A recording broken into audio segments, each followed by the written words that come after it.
Hey guys, this is Seventh Geek, and it's been quite a while since my the game industry has never changed video. And of course I got a lot of heat because people like to have, blind nostalgia and try to accuse me of several things. However, I've gotten enough criticism and it's time to debunk the criticism because I love doing it. Now, Death to Evil has been watching me for a long time, has tried to debunk everything I've ever said, and his argument against my video is that this survey done in 2005, this beautiful survey that he clings on to, basically says that the majority of gamers started at age 21, and most gamers are age 33, and that that's how gaming is. However, this man did not look at the survey that he is quoting.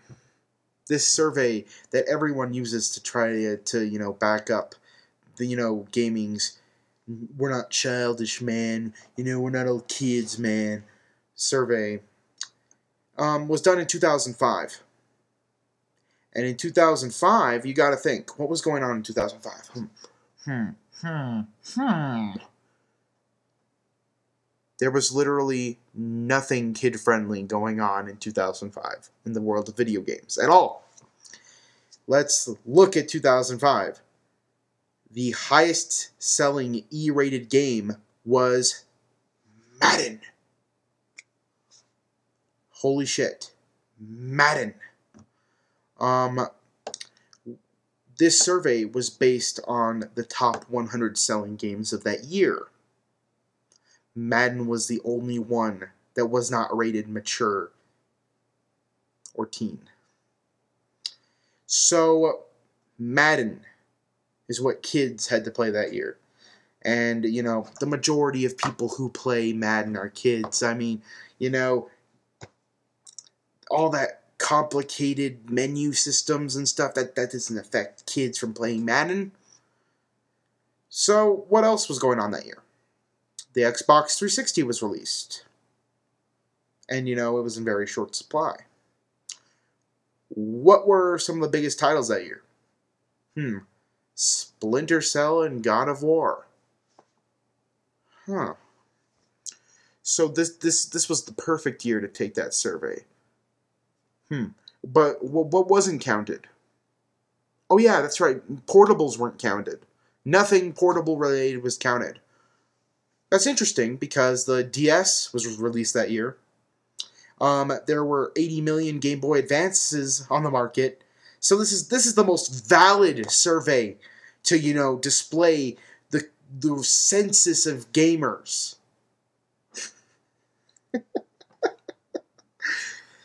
The fact that people would actually use this survey against me is laughable. This survey was laughable. It doesn't count PC gaming. It doesn't count casual gaming, such as, what was released that year. Oh yeah, World of Warcraft.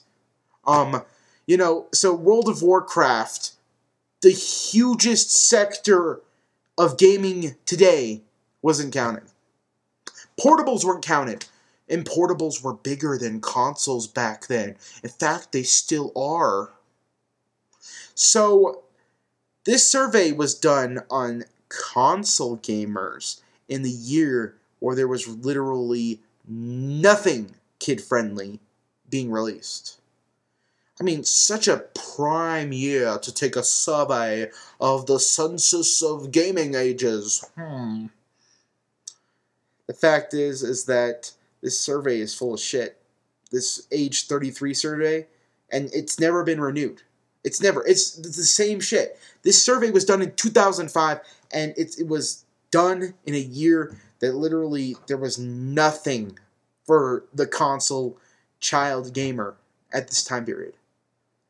And, I've easily debunked the survey myself by going to the Xbox forum and typing a thread.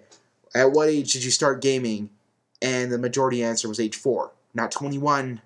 In fact, there was not a single, there was, I think, only one or two people who had something over the age of 16. So that's it. And my personal thread on the Xbox forum got about, I don't know, 50 replies. And I think 50 people is a good sanction of people. You know, I'm just saying, you know.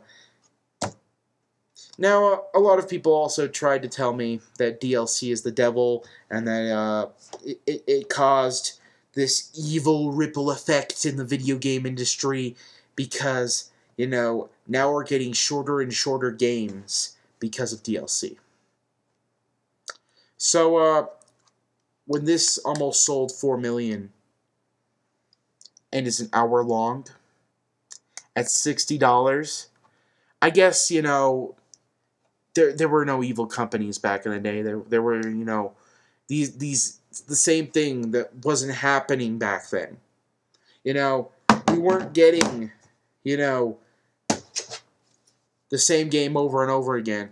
I mean, Sonic the Hedgehog 1, 2, and 3 weren't similar at all, you know.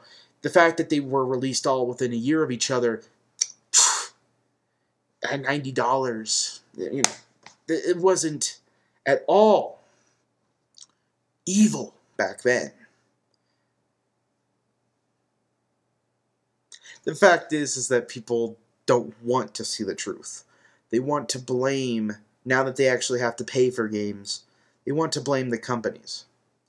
But the reason games are getting shorter, psst, and this is a big secret, people buy shorter games more. So if you were a company and you saw that, you know, your successful franchise could be made shorter and you could sell more of it because it's shorter and easier to get into, I guess, you know, you would pass up those millions and millions of dollars. I mean, let's look at two gigantic successful franchises and, you know, what happened in 2009 and 2010. You know, a game that sold 1 million in a day, and so, you know, 4 hours long, basically uses the same engine and just got a graphics upgrade. I don't know how these evil video game companies are getting away with it. I mean, they're so evil, and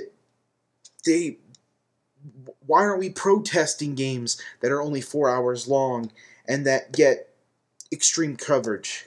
Oh, that's right, because the majority of people that are trying to do this are fanboys, and you know, when an exclusive game does this, it's not evil.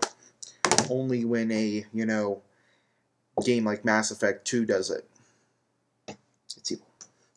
But you know, these same gamers won't buy a game for $30 that's 18 hours long and is also critically acclaimed, but you know, a 4-hour game. Oh, wonderful. The fact is that nostalgia is blinding. People really don't give a shit, and people are idiots. What can I tell you? The gaming industry has never changed. The only people who have changed are the gamers.